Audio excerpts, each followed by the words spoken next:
Did it? We're live? Hey, you. Come on. Sit down right now. You're sitting at the grown-up table. I'm your host, Jesse Pimpinella. And as always, my partner in crime, John Jacobs. Thank you so much for joining us. And I want to say a happy early Father's Day to all the Papa Bears out there right now. Happy Dad's Day, dads. It's our one day of the year where we still do dad stuff, but convince ourselves that we're actually not doing anything that day, but we really are. So, because that's what dads do. We never stop. We keep going all the time.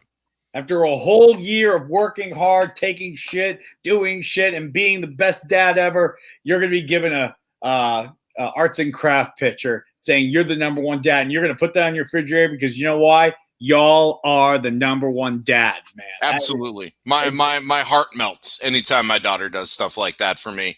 I mean, it's one of the greatest feelings in the world as a dad, you know, just getting that simple recognition. Because like I said, we're on all the time, whether we're at work, whether we're doing a task, whether we're at home, whether we're doing a home upgrade or maintenance or fixing something, whether we're going to visit people, going on vacation, you name it, we're on point all the time. So this is our one day where we get to kick back and maybe not be as on point as we need to be.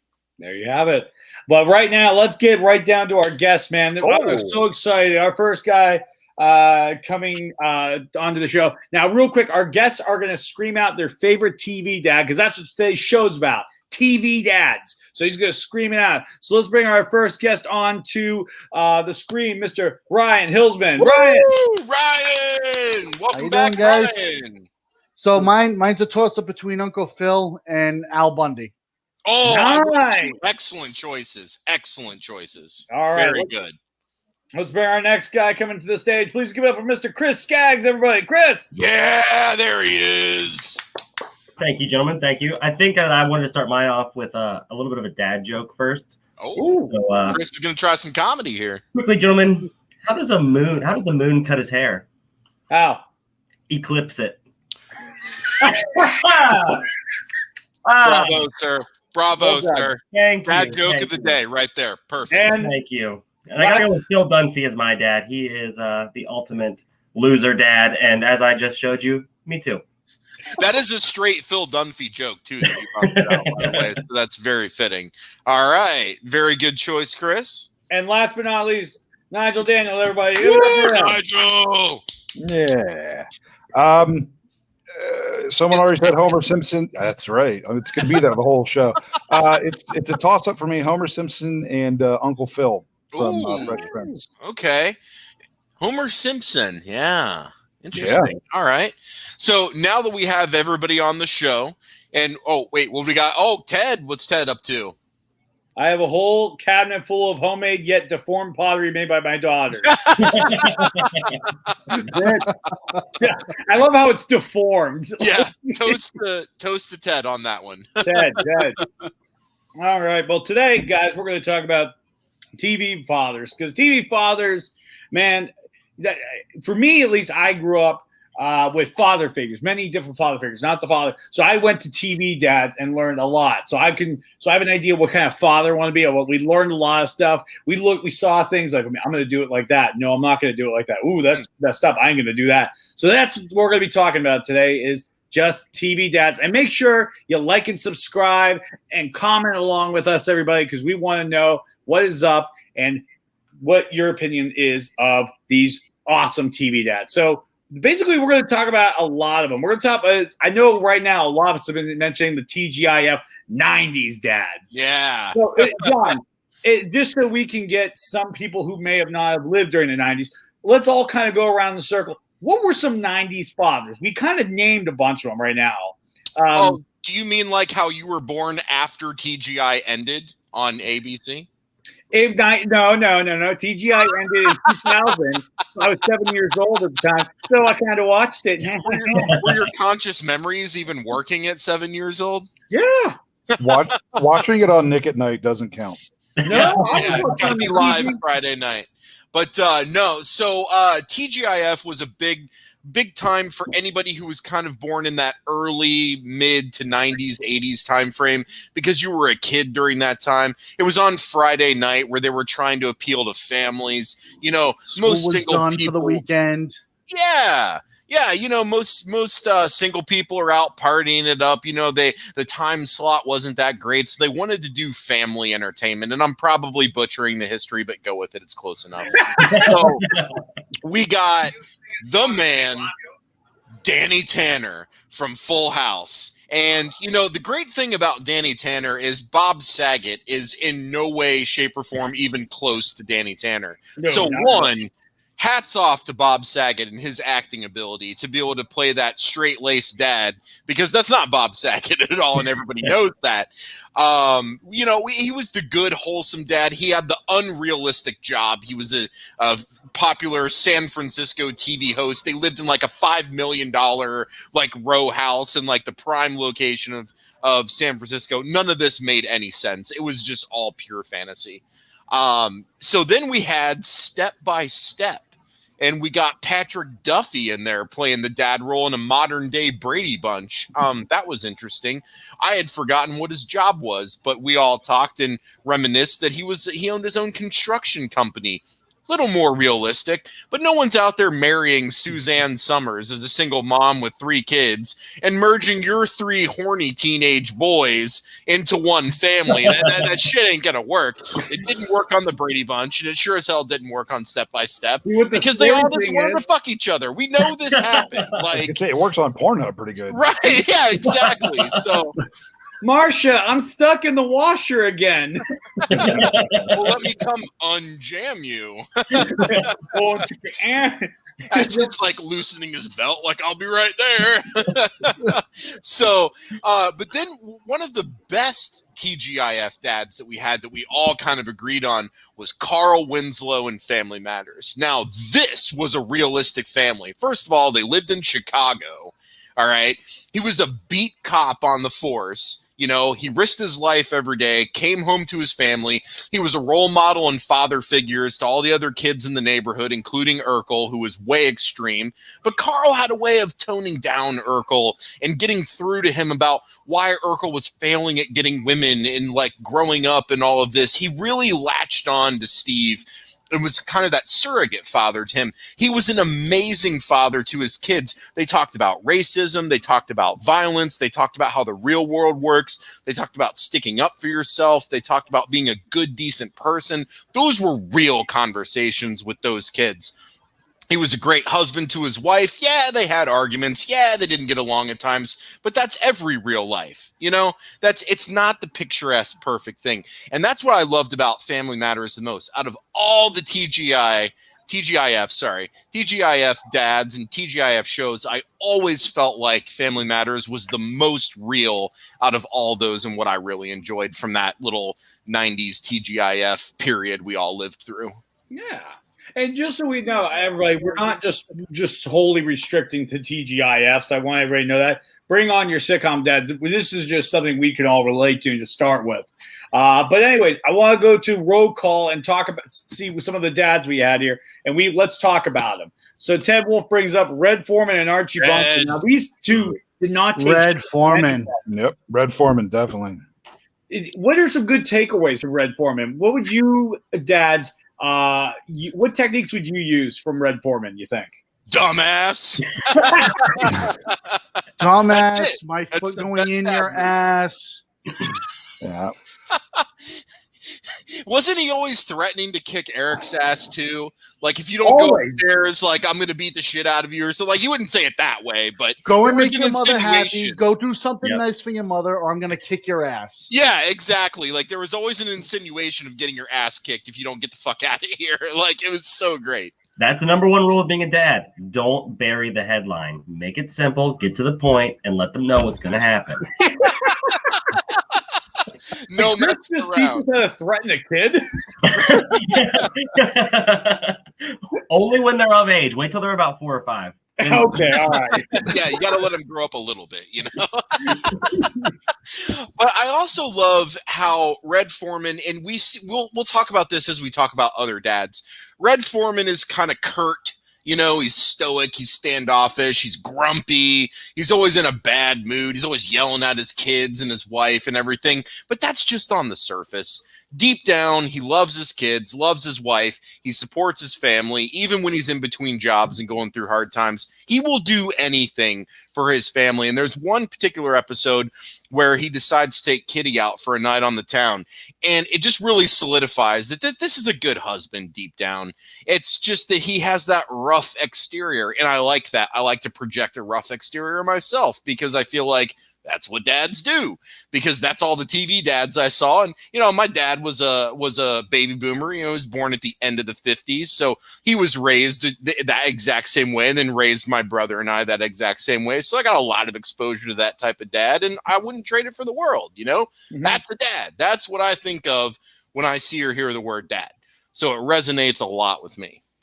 Well, so now let me ask you this question, since everybody, what about Archie Bunker? Now, this is an interesting type of father we kind of don't see anymore on TV. Well, Tim Allen's trying to bring it back with his show when he was with. I don't know about that comment, but what? I'm quoting Tim Allen. I'm quoting. That's what he was trying to do. There was nothing Archie Bunker about that. Quoting. But okay, so. Do you now Archie Bunker? Can we say are there any qualities we could take from Archie Bunker here? I mean, he was grumpy, right? Like everybody else, and he didn't take any shit. He just wanted to be left alone. He did take care of his family. Yeah, he took care of his family. Took in his daughter's husband, even though he couldn't stand him. Meathead. I mean, imagine being in that. Right. Imagine your daughter marries the one person in life you didn't want her to marry. And then things happen in life. And now you've got to put a roof over this guy's head. Ugh. Yeah. But he did it for a long time. Yeah. I love this example Ted also gives us. He gave us a bad example of Peter Griffin. Or Tom, sorry. Tom gave us a bad example of Peter Griffin, how he torments Meg. I mean, but that's now, the big character. Real quick, I have to have you ever just messed with your kid just to mess with their head just okay, I'm seeing 3 times a day. Every day. Right, so every day it doesn't stop. So let's go round table on this. So Mr. Nigel, what's the last thing you've done just to mess with your daughter or son? Daughter or son? What do we got? So I have 2 boys. Oldest is 8, youngest is 1. Okay, so what's the last what can you give us an example? Oh God. His Halloween candy, usually he loses the bag. I bet you gaslight him like, you should have put it away. Halloween candy expires in like 48 hours, man. I'm sorry. It's got a shot. I gotta remember that. Oh, it's great. That's a good one. That is good. I'm with you, Ryan. I'm remembering that this year. Chris, how about you, man? Anything you can think of? So we have a bump out next to our driveway where we play basketball in the grass, and it's pretty sizable.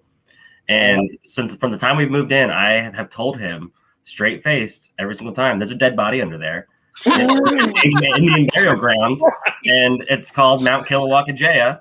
And if you rub it for good luck before you shoot, that he'll help you with your shot and pig and stuff, but don't disrespect it.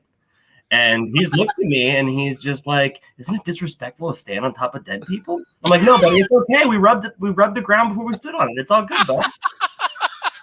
He's 12 and a half, so I'm hoping that he'll figure it out soon. That I'm after him. When he figures it out, he's coming after you, man. So you need to get ready for that, because you're going to get it. Now, Chris, you also have one on the way, correct? I do. My wife is pregnant. So what kind of manipulative conversations have you had with that child who is still in the oven right now? I'm just hoping and praying that she looks like my wife. I cannot imagine me with long hair. So I'm just saying, look like mom, look like mom, look like mom, look like mom. Just channeling those vibes to her.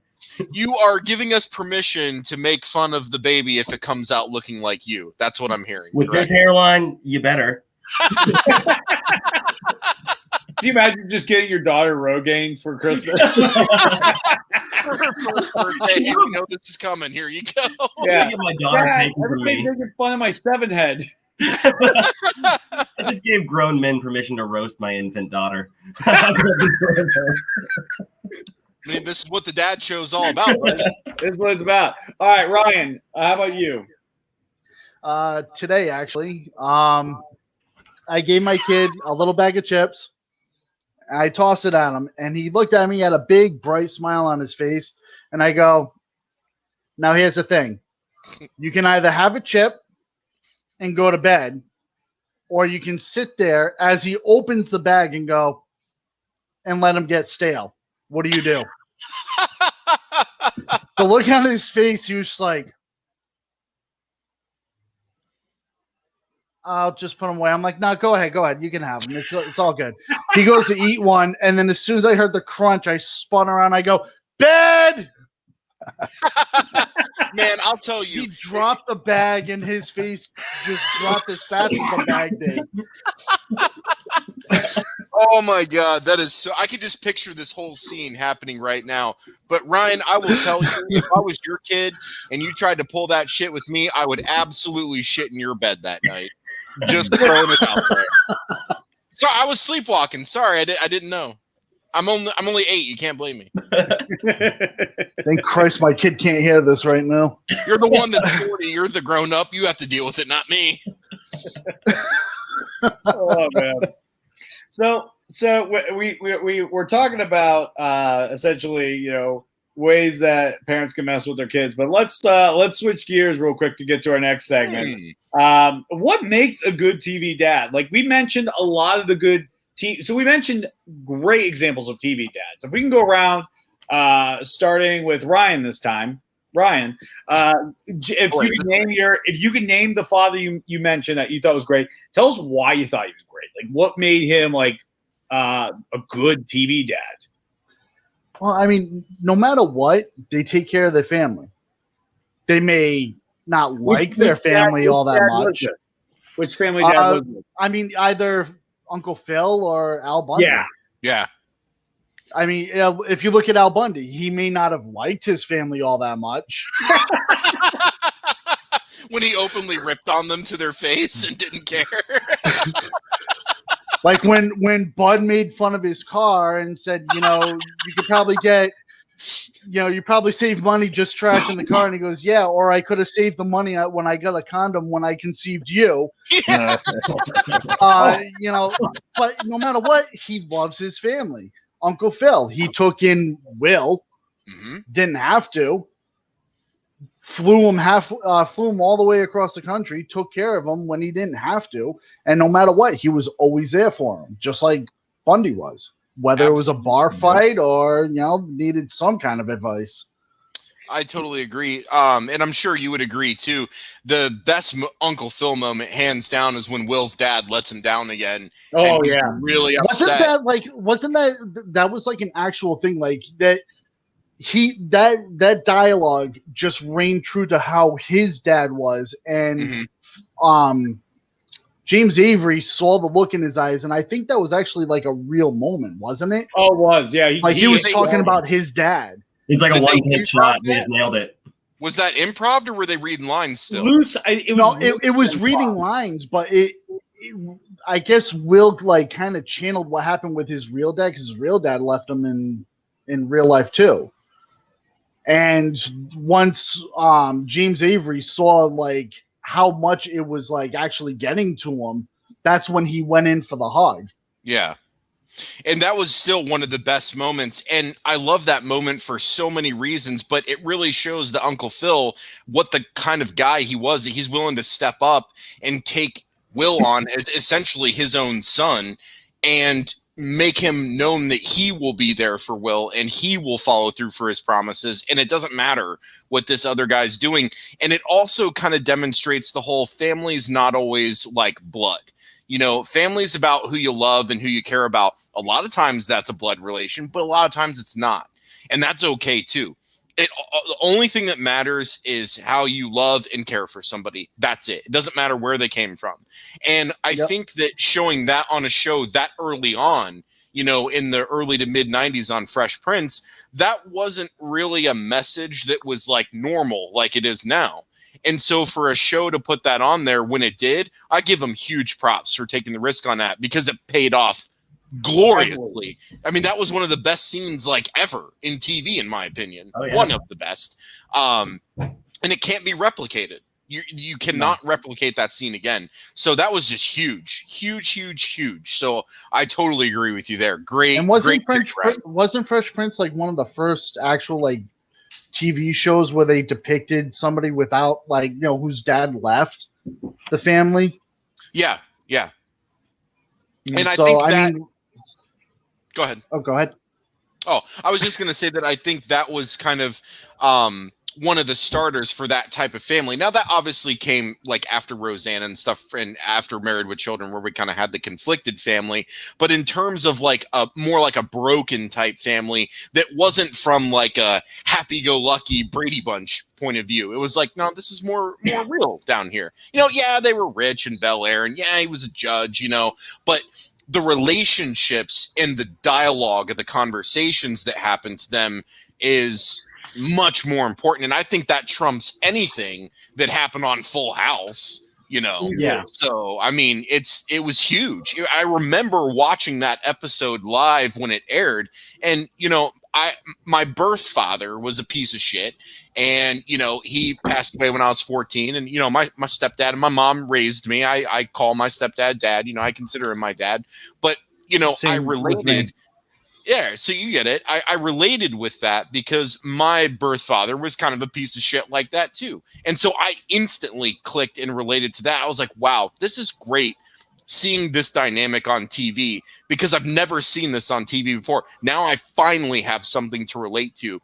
And that was an awesome moment. I mean, that was a great moment. Fresh Prince was a great show already. Everybody loved it. But that moment, to me, is what put it like way on the map. And I really related to that. Yeah. John, to sort of spin off of that into, it was a toss-up for me. When I started the show, I said Phil Dunphy. But it was a toss-up for me between Phil and Alan Matthews. And I think that same genre and that same breath, Alan represents that sort of neighborhood dad figure, that sort of, like, it doesn't matter if you're my family. It doesn't matter who you are. My house is here for you. You have my roof. You have my table. And I think that's something that resonated with me growing up. I saw my dad doing that. I always had my friends. My brother had his friends. It didn't care who he was feeding. It was if you're here and you're hungry, you're fed. Yeah. And Alan Matthews on Boy Meets World embodied that for me. I would definitely He's agree another with that. great dad. Yeah, he was another great beat dad. the shit out of a cult leader for Sean. Mm-hmm. Dude, I totally forgot about that. Oh my God. He tried to adopt Sean too. Let's not forget that. I totally forgot about that. Wow. Oh man. Yeah. I totally forgot about that. Yeah, I was like, oh, Alan's going to jail next episode. He's going to jail. Like he's just slowly shivving him in the side. with a tool he had from the hardware store. And then he'll clean it and then sell it to somebody later so it's untraceable. You like see him in his car like shaving it down real quick. Like, I'll be there in 5 minutes. I'm gonna point on this. Yeah.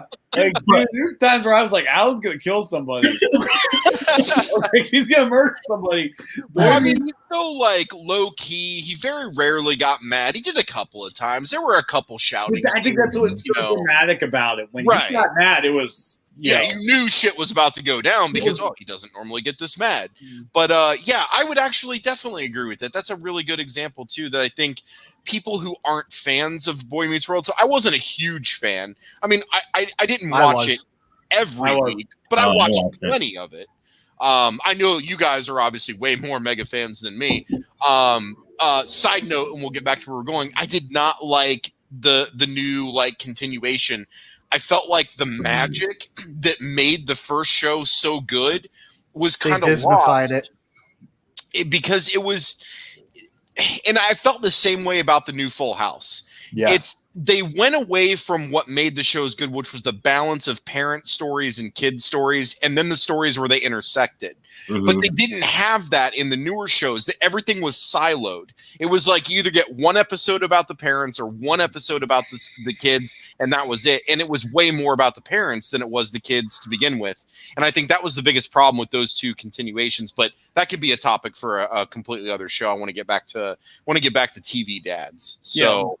Well, let's get back. So now going into TV dads. So let's switch gears just because we're with time. I want to make sure I allot enough times. So this question will go to Chris. Chris, what was something good and bad about your favorite TV dad. Or wait, did we already answer that question? Ask you the question. I'm sorry.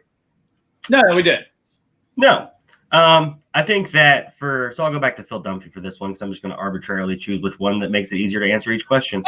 You can tell Chris has a background in production. That was the producer answer right there. So I think that what makes Phil so good is that he's unapologetically himself. Yeah. That he doesn't really care like what people think. He likes magic. He doesn't care. All of his kids think he's lame. He doesn't care. I think what would be bad about him would probably be that he is too unapologetically himself. And at a certain point, you just gotta, as a real life dad, you gotta know when to put it away. And I can be Skaggs and I can be me, but then there's time I gotta be dad, and you gotta put yourself away. Yep.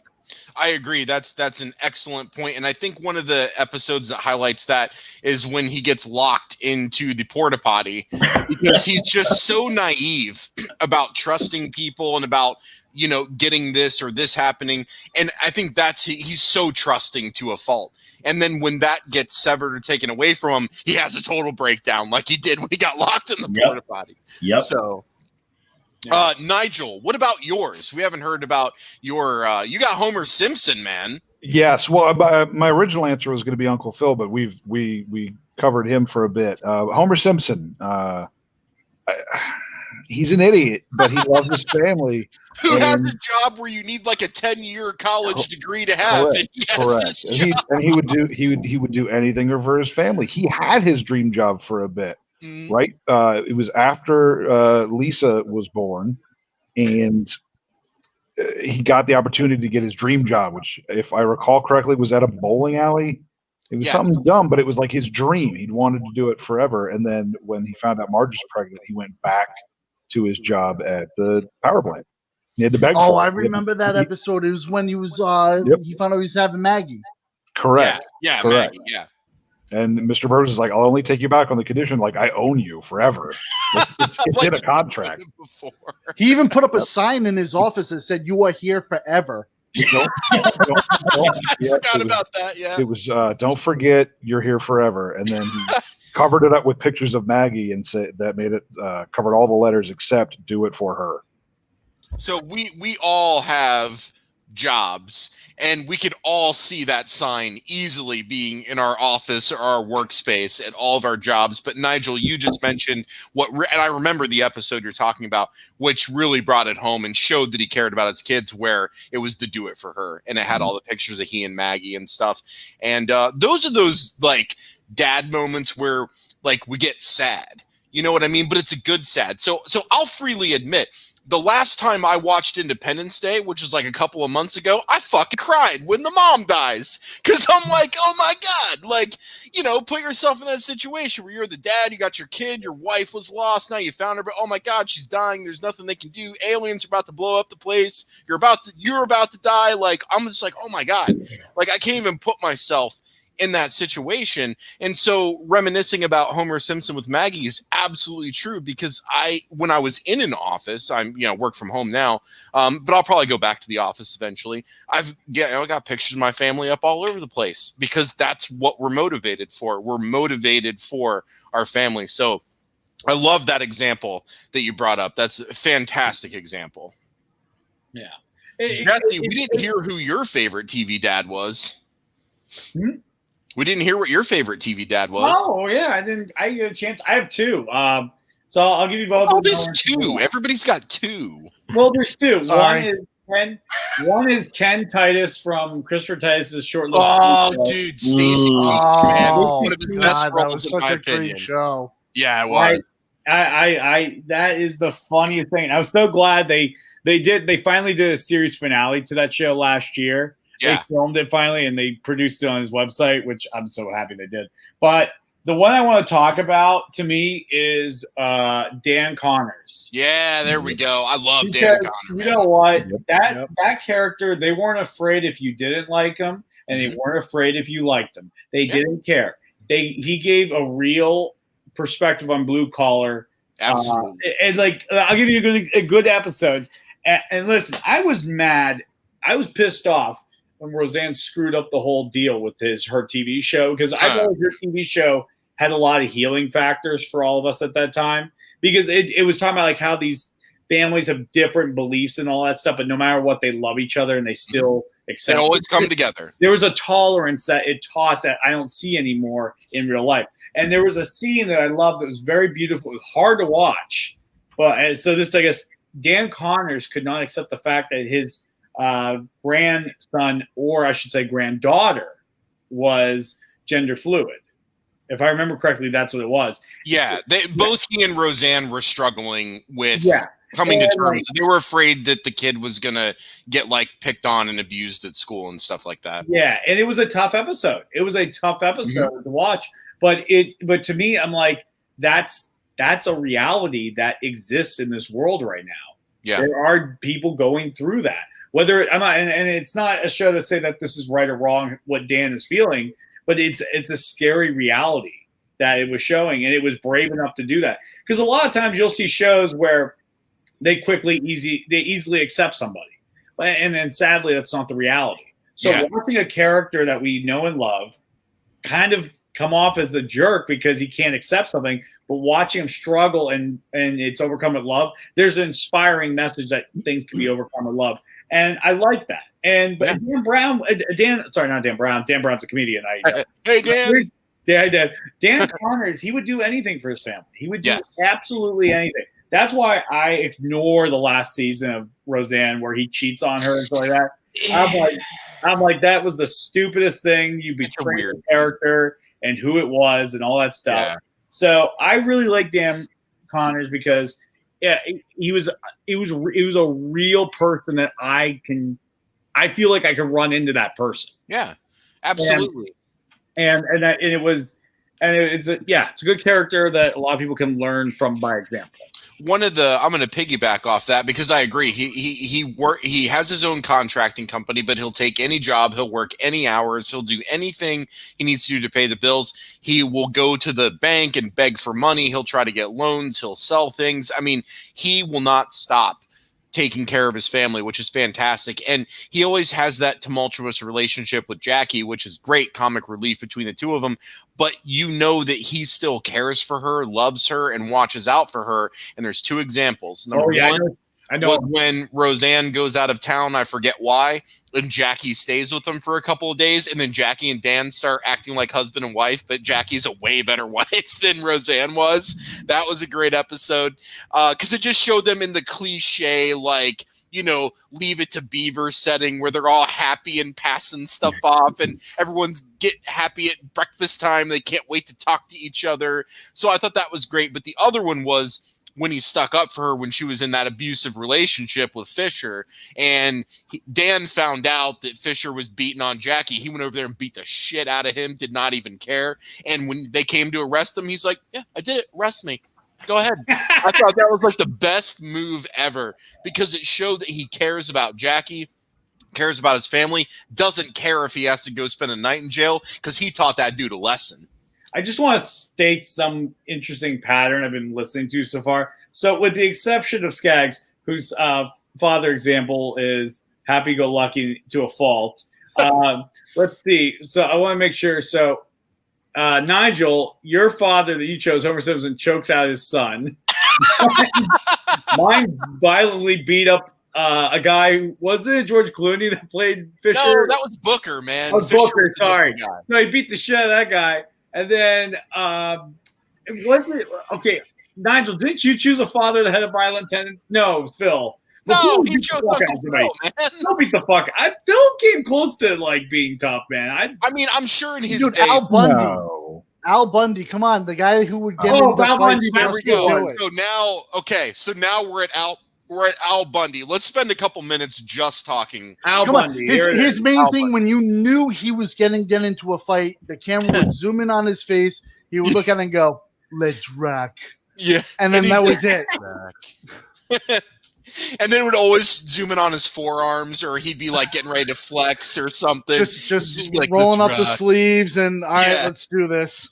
Yep, absolutely. And one thing I love about about just Married with Children, the Al Bundy character is it's an unrealistic character. And I really do think that character is meant to be what we all think. That's how we want to be as dads. I want to come home, tell my family I hate them, but yet give them all of my money I spent all day making. And I just want to sit on the couch with a beer in my hand, with my hand in my pants, watching Psycho Dad. That's what I want to do. And Al Bundy does that. And it's just so perfect on how he does it. He has no filter. He says what's on his mind. He holds on to his glory in the past, 4 touchdowns in one game, including the game-winning touchdown in the last few seconds against his nemesis, Spare Tire Dixon. So, he's got this moment in history that he hangs on to, and it's like carrying him through his mediocre, suburban life, and he's just over it. And so I think Married with Children is just what's in his head. This is what he wishes he was doing. This is how he wishes he was, because he's just stuck in this perpetual hell with this family who hates him and a job he hates, but yet they all love each other and take care of each other. Just a great show all around. I will say the first half of the show was way better than the second half, in my opinion. I know people will argue me on this, but there was some real magic in those first couple of seasons that you don't see in the later seasons. So I'm just throwing that out there.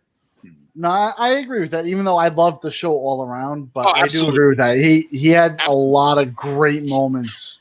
Absolutely. It's my dad's favorite show. So, Cheers, Married with Children, those are 2 of my dad, and Newhart. Those are my dad's top 3 favorite shows of all time, man. So I grew up watching those when I was a kid.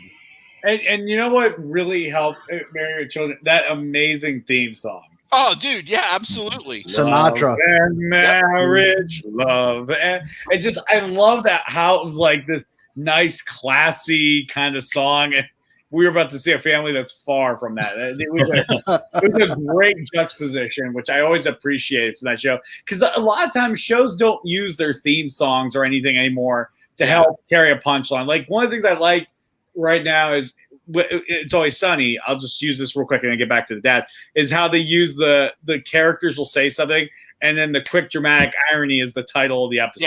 Yes. I love shows that are all right, we have 22 minutes to make people laugh, and we're going to squeeze every ounce of joke out of this. And that theme song, no matter what, it's just. My God. I love the episode where he and Steve go to the racetrack and they win money and they're trying to hide it from Peggy and Marcy. And Steve gets caught and Al decides to go blow his money as quick as he can so he doesn't have to get away. So he buys the new car stereo, but he doesn't install it. He just keeps it in the closet. And when the family goes to bed at night, he sets it up on the table and pretends like he's driving and listening to it. But he's really just singing the songs to himself.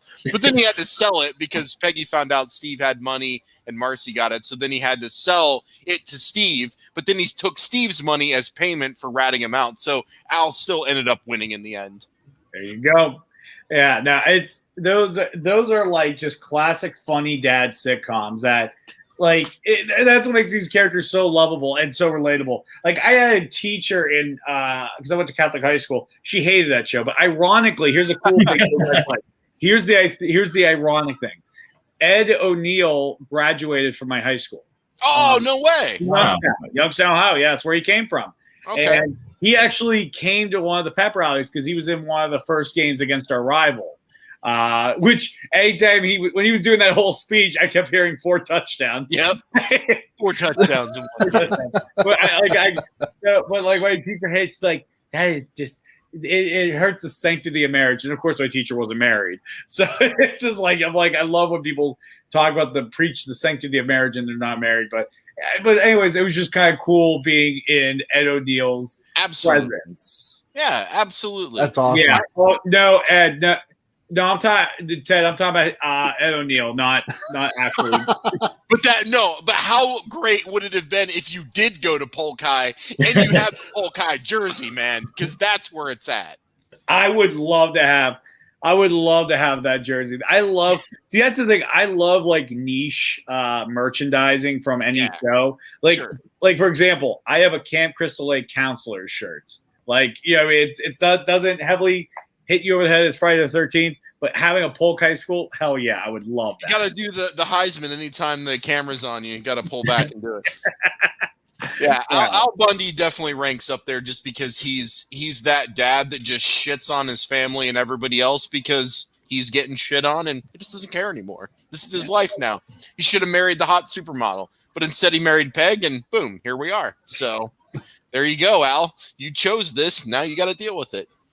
So let's switch gears for our final segment of the show. We're kind of already dipping into it. Let's talk about common TV dad conflicts. I mean, the thing is, like, there is a rich amount of conflicts that any TV father can go through, but there's always like these nice little common ones. Like, for example, we were talking about hiding the money from the wife. You know what I mean? Like, it's a common one, but it's a goodie, and there's always a new spin on it, because that's one of the beauties of it, fatherhood. Based on what I view from my friends talking about being fathers and stuff, there's these common tropes in fatherhood that occur.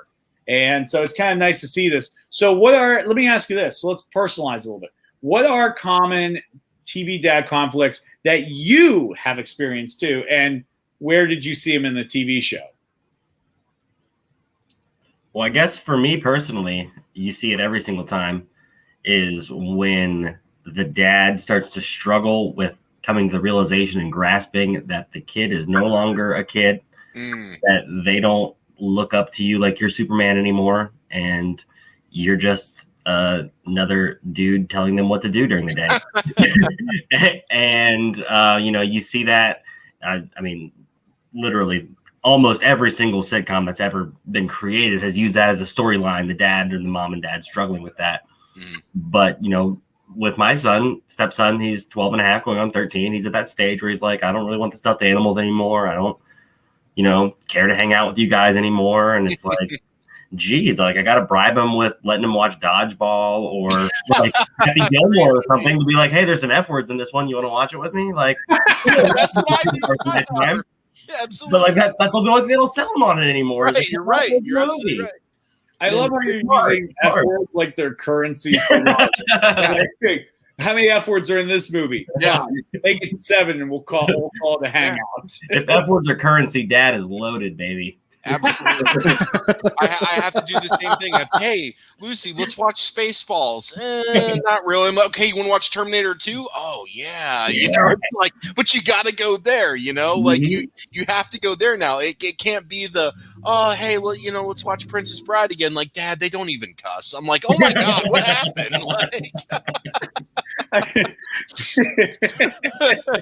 It's like, yeah, teach them. It's like, you don't have to make arts. Oh, when you're 10 years old, you do, because that's the only thing that grabs their attention. So. In that case, I would say show them the beginning of the film, Johnny Dangerously, Maroney's Men, you fargen assholes. Man, Ryan just blew out a dragon breath worth on his vape. That was impressive, my friend.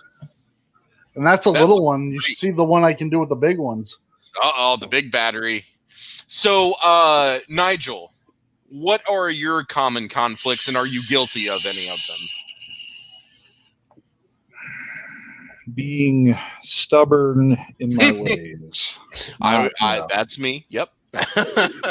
Getting into an argument, realizing I'm wrong, and then still not wanting to back down about it. Right. You came this far, might as well hold your ground, right? It's principle. Yeah. Yep.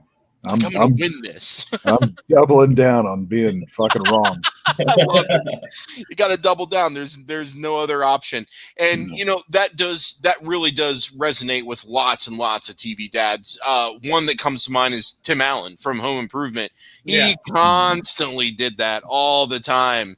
Like, no, we're doing this, and it would fail. Doing this, fail. No. Doing this, fail. Fail. But it was always from a good place. So. Yeah. That's a really good one, Nigel. I think that's one that most people may not think of, actually. So that was really good. Tim Taylor was always one of my favorite TV dads. There was one scene that always resonates in my head. Now, I'm not sure if you guys are familiar with this trope. Anytime a kid wanted to distract a parent, they would always ask them a question that would cause for a very long and you guys know what the question is? It's where do babies come from, right? Yeah. They would always ask. I just got that one not too long ago. Yeah. But Home Improvement, they turned it on its ear. They had to distract him. so they go up to the father and go, "Hey, Dad, yeah, what's up? How do you build a house?" I He'd remember be that up one. there with like the Charlie Day crazy sign, like, "Oh, you gotta do this," all the crazy stuff on Yeah. there. Like, and like he was approaching it like he was talking about making a baby. It was the funniest dialogue because that trope was in every show, and they turned it on its ear, and it was just fantastic. I love that. So I'm glad you brought up Tim Taylor. He's one of my favorite TV. Now, Ryan, you just mentioned, I mean, we're all dads here. Well, except for Jesse, but, probably soon he will be. Yeah. Hopefully Sarah heard that. So, yeah. Oh, yeah. I'll put the bug in her ear. Anyway, Ryan, so getting back to that, yeah, we had to do that too. So, you don't have to get into details, but how'd it go? Good, bad, not sure? Well, I looked at him and I said, This is already a good story. I'll tell you when you're older. Oh, you did that, huh? And then I turned around and walked away. And my kid was just like, "That didn't answer my question, Dad." You kind of took it like the mob boss from Goodfellas, where he turns away Henry Hill. I'm going to give you this money, Yep. and then I'm going to turn around and never look back. Well, because my problem is I knew I was gonna come across that question at some point. Being a parent, of course, you're gonna come across that at any point. I didn't think it was gonna be that soon. So I had nothing. I had absolutely nothing. I couldn't even. Ready. my dad wit just was not on point that day, and I was like, "I'll tell you when you get older." Bye. I had this parent when I taught martial arts. Anytime the kid would ask really awkward questions, he would go, "Did you say you want ice cream?" Just say, "Did you say you want ice cream?" Yeah, You want Dairy Queen? Like he was just like correct, and so then the kid having that day, they're like, "Yeah, that's what I said." Ends the conversation, but it ends it on his will. That's genius. It actually is. It's a Jedi trick. I love those I'm Jedi gonna remember mind that tricks. one now. There you go. Ice cream? Ryan, you learned something today. There you go. So, speaking of Jedi mind tricks, our neighbors across the street are dealing with issues, and I gave some dad advice. Oh, So they screwed up, and when their daughter lost her first tooth, they gave her a $20 bill because that was all they had in their purse. The tooth fairy's coming, that was all they had. They weren't going to go to the bank. It was like 9 p.m. at night when it came out. Screw it, she gets what she gets. Well, now she is convinced that she gets $20 for every tooth. And I'm like, aren't there like 28 of those? I did the math, but I was like, that's a lot of money. And they have 3 kids. And wow. When my kid, Hold on, I got to calculate. He's going to do math. He can't do it in his head. He's got to get a calculator. when my I kid can't lost math. his first tooth, I gave him like a couple of bucks, and he looked at me and he's like, "I wanted a dime." I'm like, I could have just given away with giving him a shiny dime. What the fuck? Holy shit. That's pretty. Okay, so the next time he lost a tooth, I gave him like a couple of bucks and I threw in a shiny dime, and that was all he wanted. I'm like, I'm just gonna give this kid dimes from now on. I'm not even gonna give him real like actual money. He really wanted that dime, man. Like now I'm gonna look for game tokens that are nice and shiny. I'm gonna fucking toss them in there. Jesse, you mathed us a total of how much Chris's neighbor is gonna have to shell out to their kid for their missing teeth. So we have 28 teeth. Mhm. Yep. Times 20, which is $20 a teeth. Times 3 because there's 3 kids. Oh God. Yeah, I know, right? Price of a car, man. $1,680. Oh, it's not as high as that. Oh, That's God. I told them my solution was tell them I'll give you $80 right now, or you can have $20 per tooth. And the kid ate that up because the thought of having 8 or 4 $20 bills in her hand at that exact moment, that was it. She was sold. I don't want to wait for 4 $20 bills. I can get 1 or I can get 4. I'll take all 4 right now. Well, you're all going about this. You're all going about this the wrong way. You tell them, Nigel, bring us up with your dad wisdom, please. What do you got? You give them a 20 and then you tell them this is advance payment on the next 19. Yes. There you go. You gotta start going like, oh, this $20 a tooth, 400 teeth. She's a shark. I don't know. It's you can't give them 20. You can't give them $20 a tooth. One of those kids isn't going to college. Or you might want to pick which one you want to go to college then and just focus on that one, the smart one. The other one, yeah, he'll fend out for himself. One of them's gonna grow up and get addicted to crack and come home with a handful of teeth for the mom. There you go. Just look. Here's another one. Dude, you've lost like 45 teeth. That's okay. It's a condition. I got a few more. Jesus. Oh shit, that's great. $20 a tooth. That is a good plot line. Imagine Skaggs having a sitcom right there. Now that'd be something. Oh man. Oh God. Okay. So we have Chris Skaggs, the Chris Skaggs show. So he's his single dad. You know, things went wrong, so he's now the single dad. But both kids live with him, and he needs the help of his 4 neighbors in their apartment complex to raise these kids. There it is. There's the show. There it is. Go, right Skaggs. Hmm? I said we'll call it squatting with the Skaggs. Squatting with the Squatting with the Skaggs. There it is, man. Oh, Mr. Land, you're gonna then do an homage to Mr. Robinson from SNL. Oh, Mr. Landlord's outside. That's how you do it. Man. That's how you do it right there. You give them $20, 20 tail. It's not bad. Oh, that's Phil Moore, thank you for watching, guys. If you don't know, Phil Moore is host of Nickelodeon's Nick Arcade show. Wow. Yeah, so That is Phil, thanks for watching the show, and check out his awesome COVID afro. I love his grout. It is way better than mine. Absolutely. Phil, thank you so much for watching the show, and I totally agree with the Walgreens gig. Great comment. That is a good one. So we are wrapping up on time here. And, you know, there's one dad that we didn't mention. I know there's so many more we didn't mention, but hey, the great news is Father's Day is a year from now, and we'll talk about more dads. And next Father's Day, we're not going to do sitcom dads. We're going to do the killer dads. We're going to talk about all the movies where the dad was the killer or the psycho or the evil guy. So I'm sure we'll cover like every Lifetime movie ever made. And then The Stepfather, which is a fantastic film, both the original and the remake. But I just want to give a shout out to my favorite TV dad, and that is Jack Arnold from The Wonder Years. And I love Jack Arnold for so many reasons. Jack Arnold is one of these dads that he doesn't interact with his family. He doesn't really communicate. And when he does, it's usually like a grunt or him saying, huh? Or him saying, I don't want to talk about it. Or damn it, Kevin, go to your room. This is fantastic. There's no communication. He comes home pissed off. He goes and sits in front of the TV with his drink. He watches a game, and then he goes to bed. And on the weekends, he takes care of the house. And when the kids don't help, he yells at them. It's absolutely fantastic.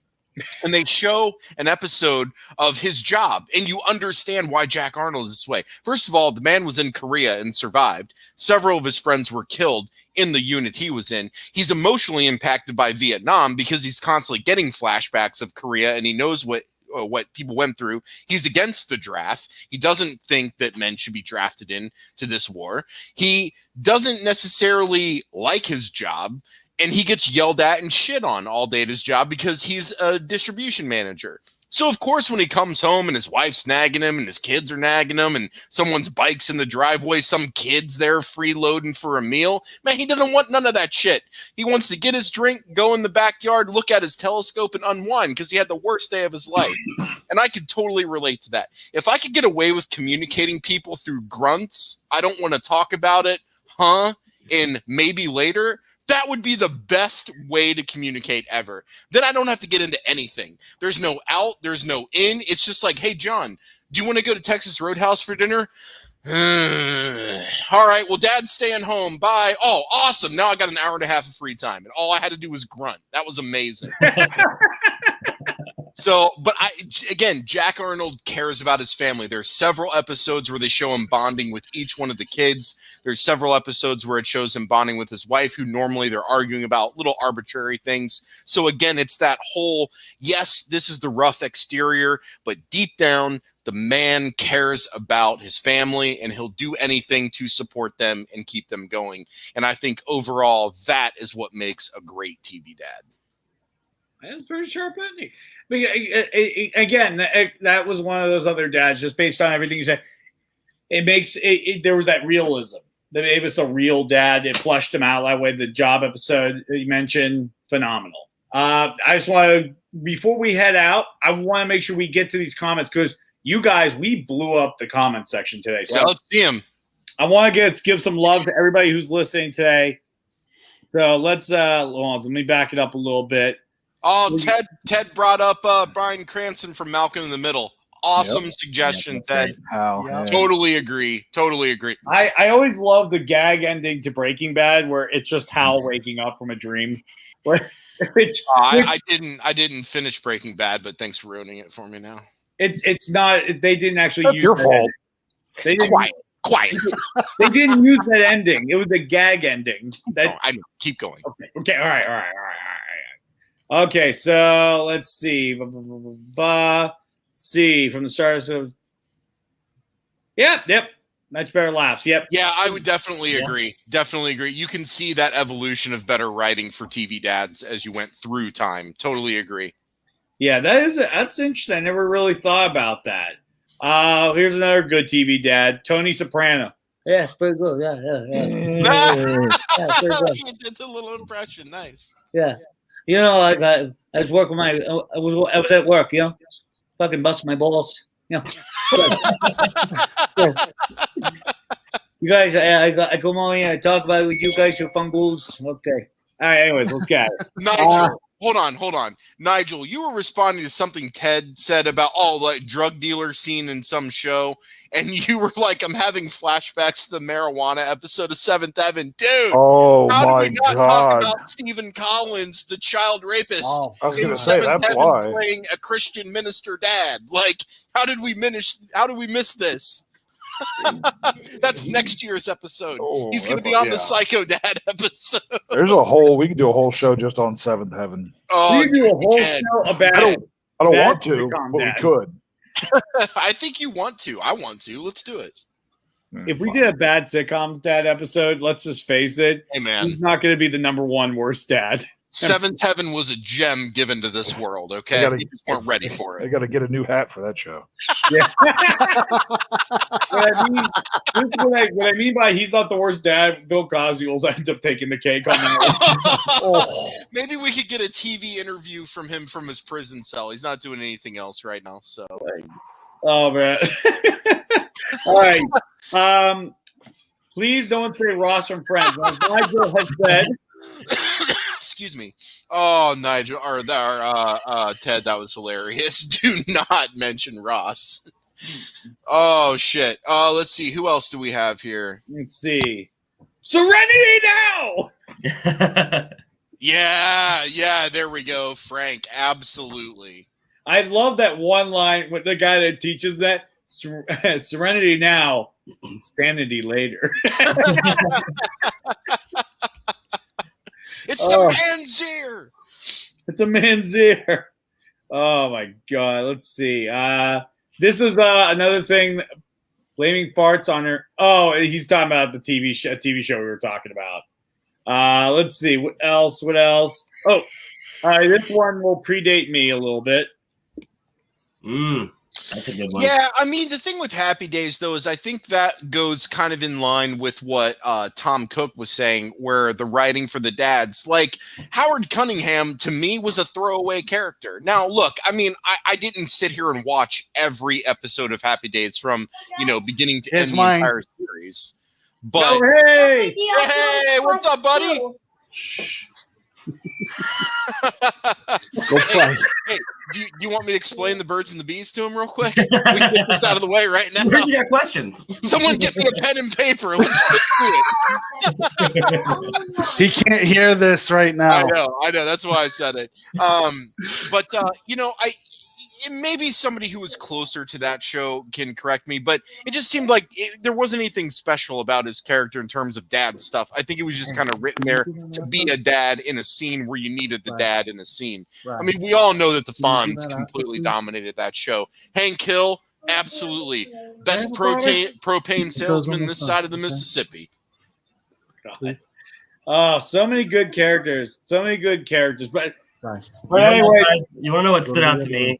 And I just wanted to say this. After we've had all this conversation about the great dads, there's 3 TV characters that stood out to me. And it's Jeff Winger from Community, Sean Hunter from Boy Meets World, and Barney Stinson from How I Met Your Mother. And those 3 characters are all tied together from the fact that that dad wasn't there. And so all it takes to be a good dad is to be there and to care and to just show up. Because you end up more warped and messed up when you're not around than being a bad dad who's there. Yeah, I actually agree with that 100%. Show up and be there. And I think that's the biggest thing of all.